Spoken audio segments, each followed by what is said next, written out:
Spring is calling in Newport. Trade the Sunday scaries for ocean views, fresh air, and just a slower pace. Make it a full weekend. Bonfires on Moolock Beach, Spanish tapas at Zarita and Nye Beach, or explore the Oregon Coast Aquarium's new Amazon rainforest exhibit opening in May. Plus, there's super cute places to stay. For all the details, go to discovernewport.com/spring to plan your ultimate spring getaway on the iconic Oregon coast. That's discovernewport.com/spring. History is coming to life right now at OMSI at their Titanic Artifact exhibition. With more than 100 authentic items recovered from the wreck site on view, you'll experience life aboard the Titanic and the deeply human stories behind one of history's most enduring legends. Titanic, the Artifact exhibition is on view now. You can get your tickets at omsi.edu. That's omsi.edu.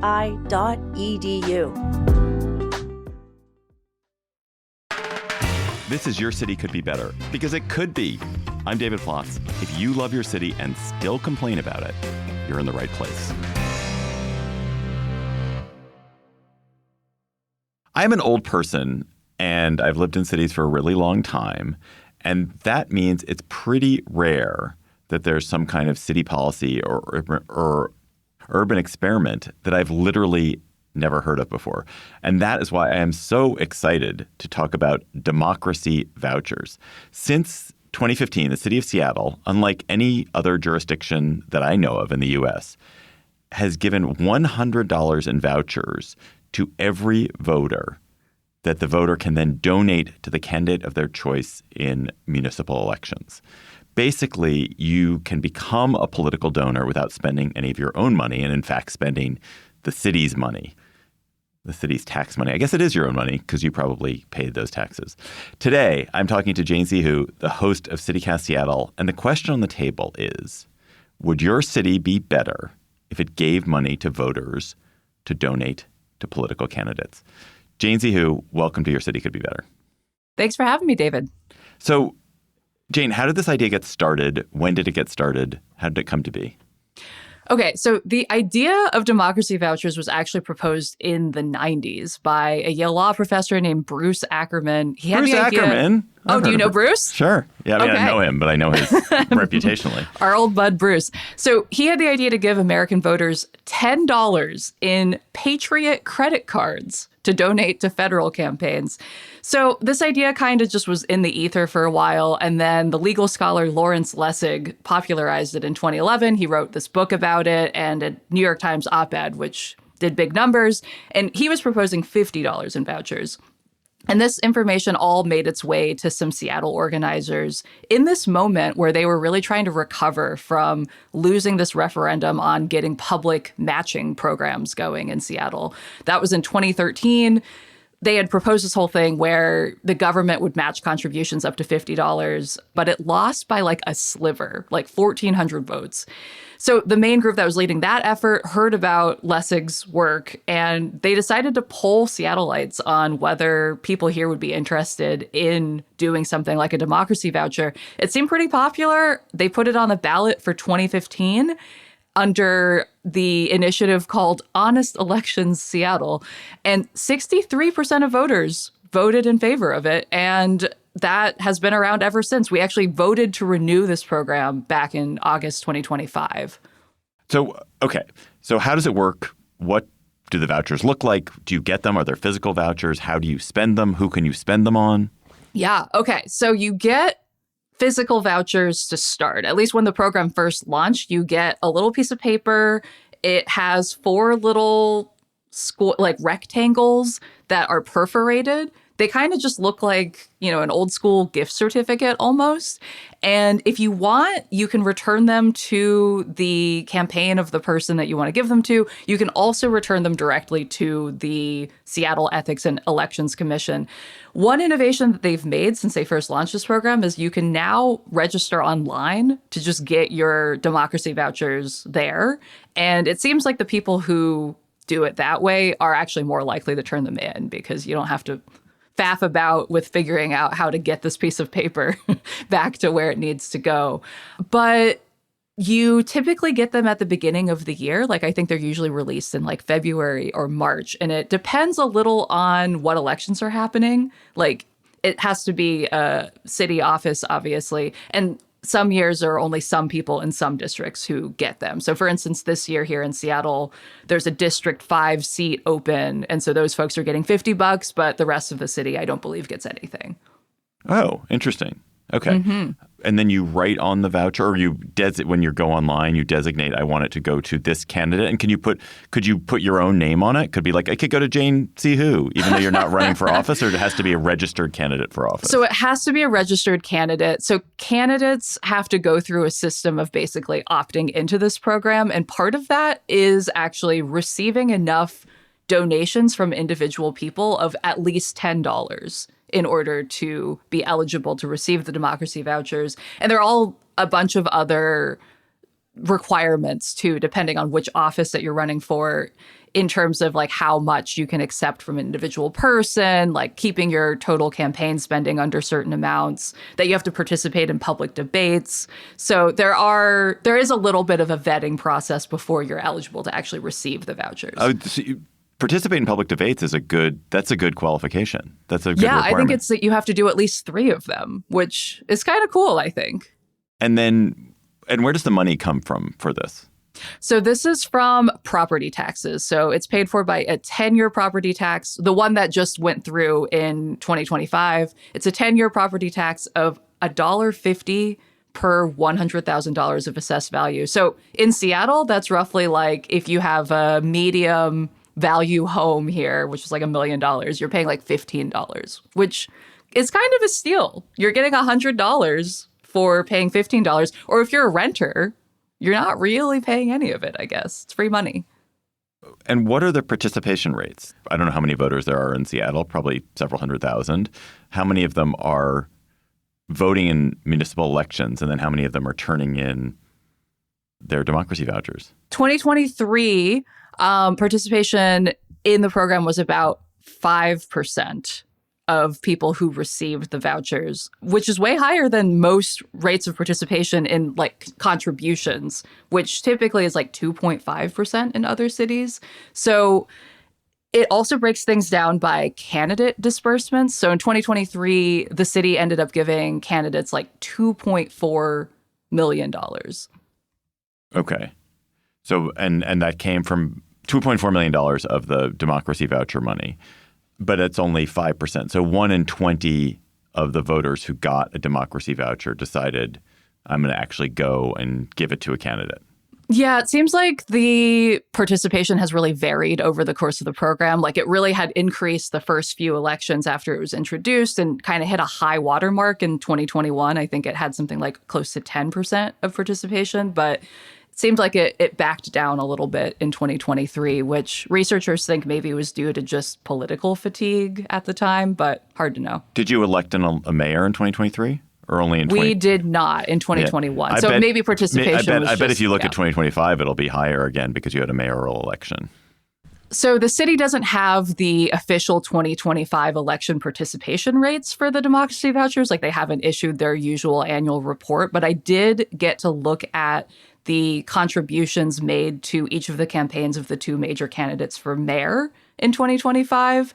And it was really interesting to see that the amount of contributions going to the winning candidate, Katie Wilson, 78% of that came from vouchers. Whereas for the incumbent who lost, about 41% of the contributions came from vouchers. So it really feels like, and this is something researchers say too, that the vouchers are kind of another form of having your voice heard, like being able to put your money towards someone is maybe also an indication of like who people are most excited about as well. So you said a minute ago when you were talking about the participation rates that so in most cities, the 2.5% of voters make contributions. Is that what you were saying? And that in Seattle, in that low year of 2023, you had 5%, and in other years you've had as much as 10%. So it's doubled or more the number of people who are making contributions to political candidates.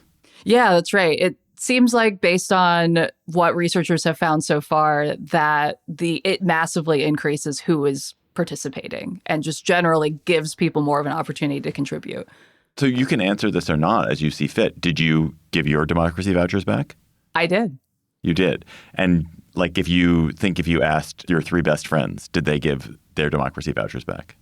I think they did, but probably because I pestered them. Like, I think it's one of those programs here that people know about generally, but it's one of those chores that people don't always get around to. It's so weird, though, because it's not free money, because obviously you can't do anything with it. But it is this thing where it allows you to take an action for free. And yet I still think 10%, while it may be higher than 2.5%, is still a pretty low number. Yeah. I mean, if you're comparing it to like the total number of voters, sure, like the absolute number is pretty low. But I mean, I think if you're comparing it to usual participation rates of contributions in any major city, it is very demonstrably helping people participate in a way they haven't before. Right. It's like, we'll take any number of additional people who want to participate in our political system. So if everyone decided to participate, would that bankrupt the city? Do they have a limit on it somehow?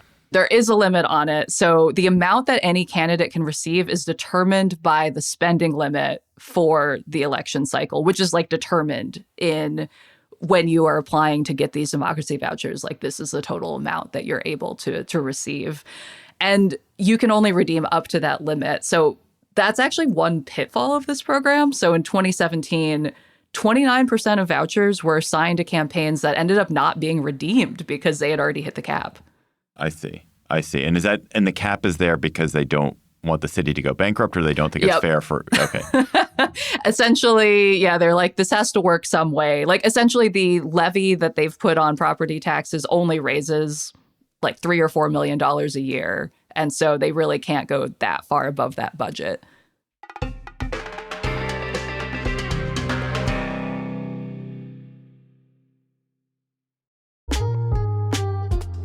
If you're anything like me, March is the time that you start dreaming about shaking off the rainy weather and getting outside to enjoy our beautiful state. Whether that means sipping Pinot in wine country or disappearing into the forest for a weekend reset, that's where Cascadia Getaways comes in. Locally owned and based here in Oregon, they offer vacation homes from the coast to Mount Hood and beyond, making it easy for you to actually get out and explore this incredible region. Plan your next Oregon escape at CascadiaGetaways.com and use the code CityCast2026 for a special discount.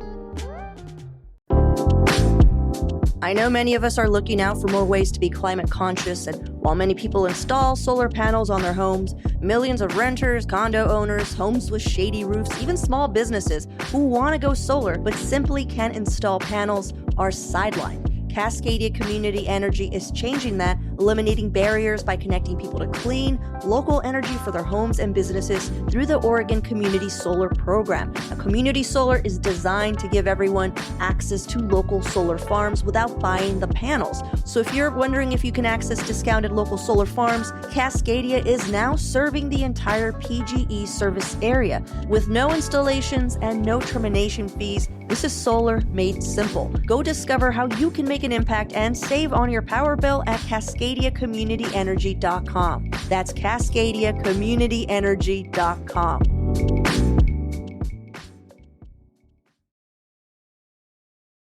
I asked you this question. If you did this research, I'll be so shocked. But so how much money does a winning Seattle City Council candidate raise? And how much of that now comes from democracy vouchers? Somewhere between 100 and 600K. Like, it really varies depending on the race, like what district they're in, like how contentious it is. Like, I know one of the races here where people really were going for one candidate really strongly. It seems like, that candidate, after they knew they had it in the bag, was just like, I don't need to raise that much money. But I did actually break down what percentage of contributions for each of these city council members' campaigns from 2025. Jane, who does her homework. I did. God. I got deep into that city database to look at all of those numbers. And I honestly really had fun nerding out about this because I was curious, like, how that really played into our election. And it seems like for city council elections here, there was like most of the funding actually came from the vouchers, which kind of makes sense. Like, I mean, I don't know about you, David, but I wasn't really a person who was going to donate to a city council member, but having the free money means that it was way easier to do that. So of the winning candidates, one of the winning candidates, 88% of their funding came from the vouchers, another 85%, another one 61%. But she was running against someone who wasn't participating in the voucher system at all because she wanted to be able to take corporate money. But then she lost. So if you take corporate money, you can't get the vouchers? Well, if you want to take more than what the proposed limits are. So like I mentioned before, there are limits if you want to participate in the voucher program to how much your campaign can raise. And this one candidate didn't want to participate because of that. So when I was doing my reading about this, it sounds like the democracy vouchers do a lot of interesting things, and we'll get to some of them in a second. But one thing they don't seem to do is actually change who donates demographically to elections, that it's still a whiter group, people who are heavy voters already. If anything, it's taken people who are politically active but may not have had the money to donate and made them into donors. But it's not like it's all of a sudden, oh, now young voters are really participating in politics. It's actually older voters are more likely to give their vouchers back. So is it increasing participation in the way that I think the people who designed it hoped it would increase participation?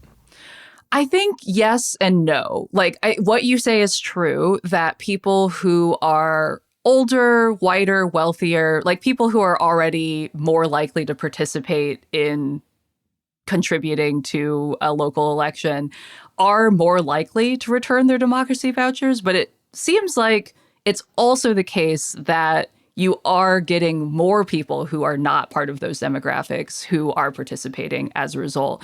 So I read this great book called Democracy Vouchers and the Promise of Fairer Elections in Seattle. I did read a whole book about this. So these two sociologists at Stony Brook University in Georgetown, like they were the ones who did like all of the research about this, and they wrote a great book about it. And they found that there are kind of like three pillars of change that happened as a result of these democracy vouchers. So one is, did it change participation in elections, which is kind of your big question here.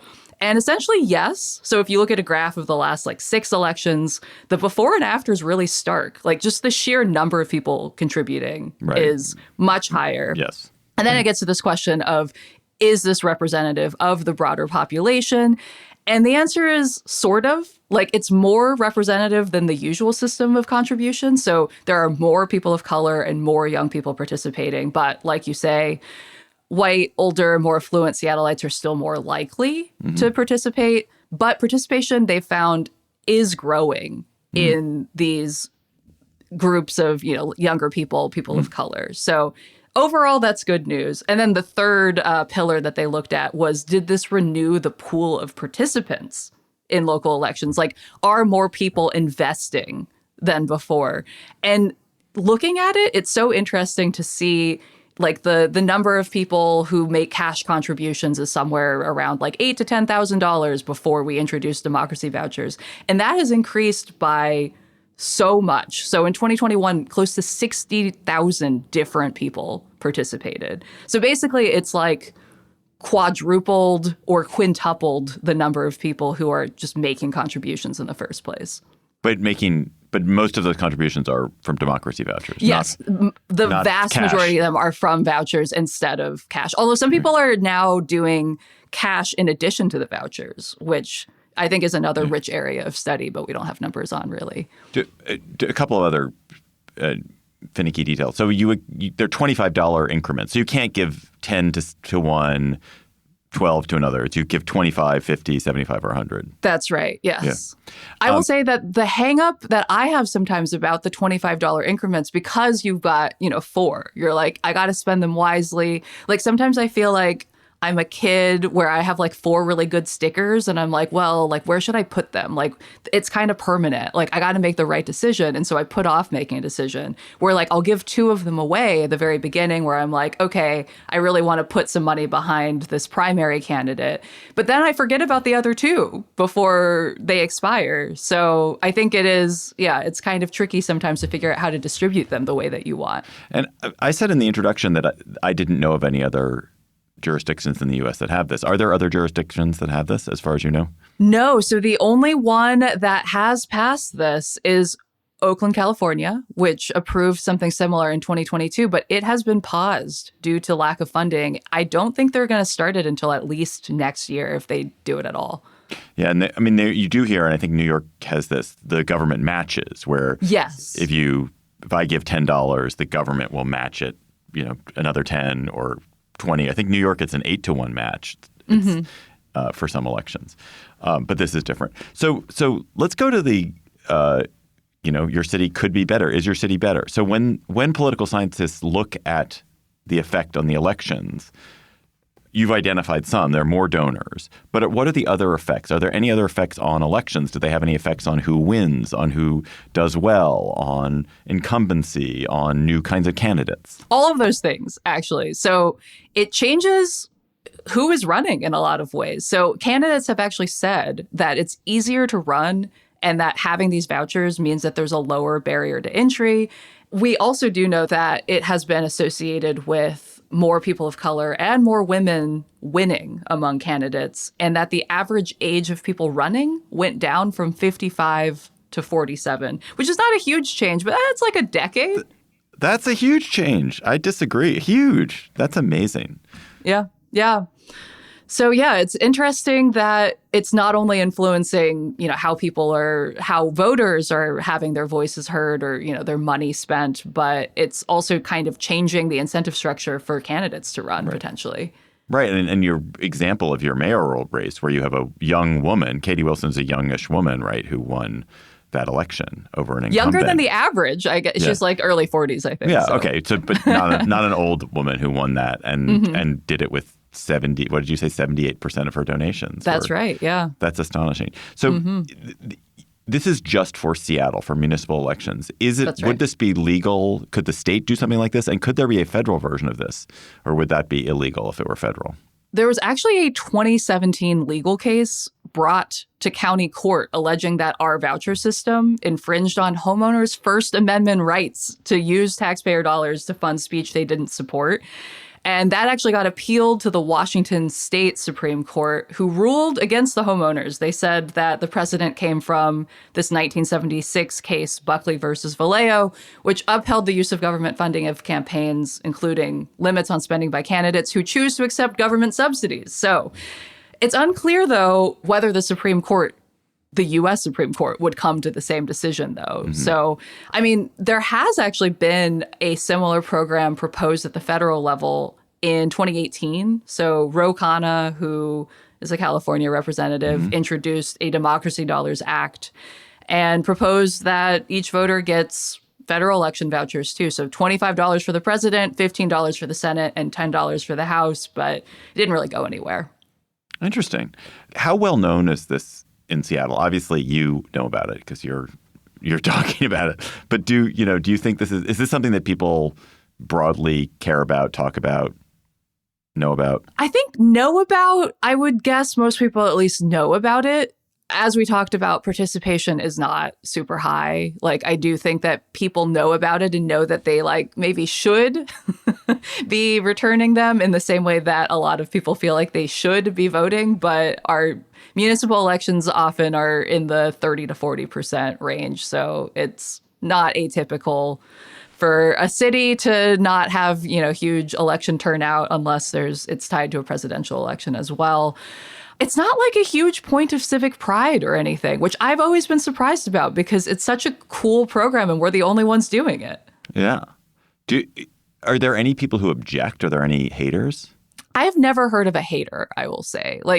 People taking free money and being able to give it to someone they like, it feels like... It's not free money, Jane. It's your tax money. Yes, it's tax money. Sure. You're paying extra taxes to do As this. a renter, You're feels paying like a higher rent. that it might be true. It might be true. It does feel like you're getting away with something a little bit if you're not a homeowner having to directly absorb those costs. But I mean, I have talked to a lot of people who know about them but have never used them, which I don't think is uncommon. It is. I wonder why it hasn't really spread beyond Seattle. It's just like a genuinely interesting new idea. And as you say, if there's not a huge objection in Seattle, maybe if you did it in Detroit, people wouldn't object, or in Nashville, people wouldn't object. Yeah, I mean, there have been other proposals in LA, Austin, Albuquerque, New Mexico. I think at the state level, New Hampshire and South Dakota have tried to pass something like that. Actually, South Dakota passed it, but then it was repealed by a Republican-controlled legislature and governor. So, I mean, it does seem like it's most popular in mid-sized cities that are run by Democrats. And, I mean, I kind of agree with you. Like, I'm surprised that more people haven't tried this, but the only thing I can think of is incumbents have reason to dislike this. And I don't know. I mean, if you're like already very comfortable and deeply entrenched in the political system in your city, then you're like, why would I want more democracy when things are already working pretty well for me? It's like, why shake up this whole thing? I've also heard the argument, of course, it takes time and effort to get this on the ballot. And then it also takes time and effort to actually administer the program. Right. Like part of what our taxes are paying for are like people to oversee this program, the logistics of sending them out. And it is extra effort, but, it doesn't seem like it would be impossible. So what can your city could be better listeners take away from our conversation to make their city better? I mean, I think thinking about any new way to increase political participation is an important part of democracy. And this in particular feels like it gives power back to the people in having their voices heard in what's otherwise a pretty convoluted process of campaigning, rather than letting corporations or organizations with money really dominate the conversation instead of letting the voice of the people be heard. So, I mean, whether that's democracy vouchers, which might be a bridge too far for some people, or even just, having a matching program for donations, it seems like those are both pretty low-hanging fruit for making sure more people participate in local elections.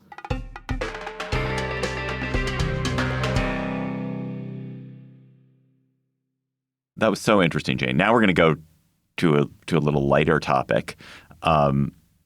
Our word on the street, second topic. So we're going to talk about the Seattle Freeze. What is the Seattle Freeze? Is it a real thing, or is it something people just say? Okay, so I think people would describe the Seattle Freeze as the idea of people being nice on the outside, but kind of icy on the inside. Like, my prime example of the kind of phrase you would hear from someone giving you the Seattle Freeze is, we should hang out sometime. But there's like no follow through, like no plan to actually hang out. A lot of people talk about this as just a general culture of passive aggression. And I don't know, some people point to like the Scandinavian roots here as a reason, like that being a part of more Scandi nations. But I mean, I'll hit you with a hot take, which is I don't think it's real. I think it's a fake thing. I think it's a self-fulfilling prophecy. So when did it emerge? So when I remember, when I used to spend time in Seattle in the 90s, I'd never heard the phrase the Seattle Freeze, but now it seems like it's the rep. Oh, interesting. I don't know about when the idea of it got more popular, but what you're saying actually gives me some fodder for my theory, which is that I think this happens anytime you bring together a strong contingent of locals with a lot of transplants. And if you were here in the 90s and you didn't hear much about it, I wonder if that's because the era of transplants was not as strong then. Mm-hmm. I feel like with the tech boom here, the 2000s and 2010s were really when a lot of people started moving to town. And I mean, I think this just is inevitable. Like when you have a group of people who are like deeply entrenched in the community, they grew up here, and then you've got a bunch of new people moving in, it just feels like a culture clash a little bit. And so you think it's not really real?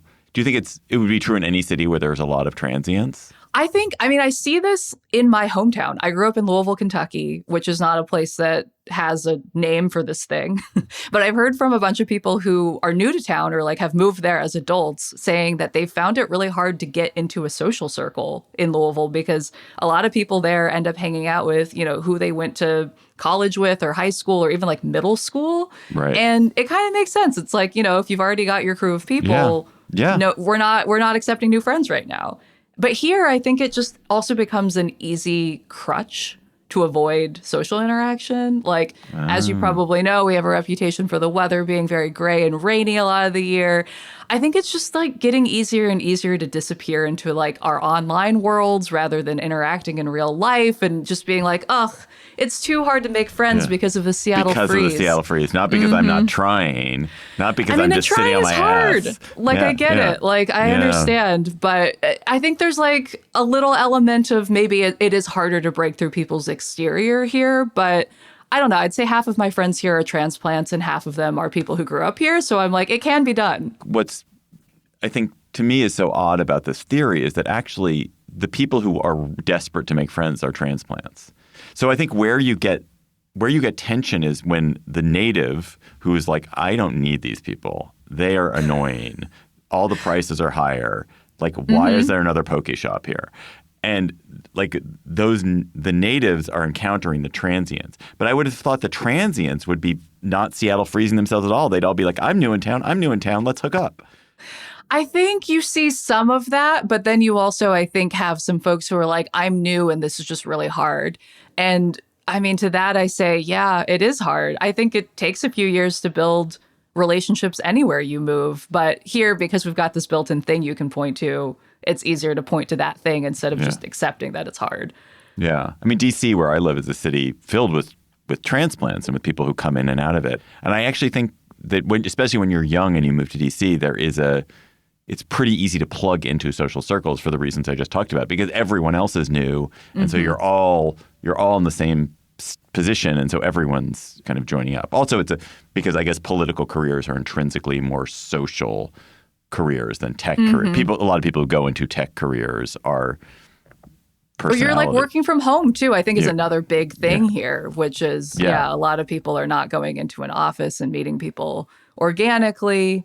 I mean, is there a word for that in DC? Like the clash between people who've been around for a long time and people who are just moving through? No, because I've been around for a long time. I grew up here, and we're just seen as irrelevant. Nobody cares about us. Everyone knows that it's a city where the transplants matter, and the locals we're interesting curiosities. Jane C. Hu, host of CityCast Seattle, thank you so much for coming on Your City Could Be Better and doing so much prep work. That was amazing. Thanks so much for having me, David. Listen to Jane every weekday on CityCast Seattle.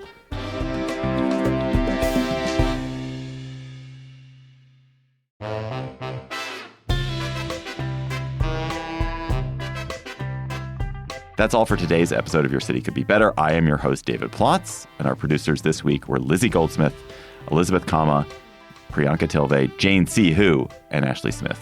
Our music is by Carl Christensen. If you are enjoying Your City Could Be Better, why not tell your friends, rate the show, and leave us a review wherever you get your podcasts. We'll be back next week with another conversation about how your city could be better. Bye-bye.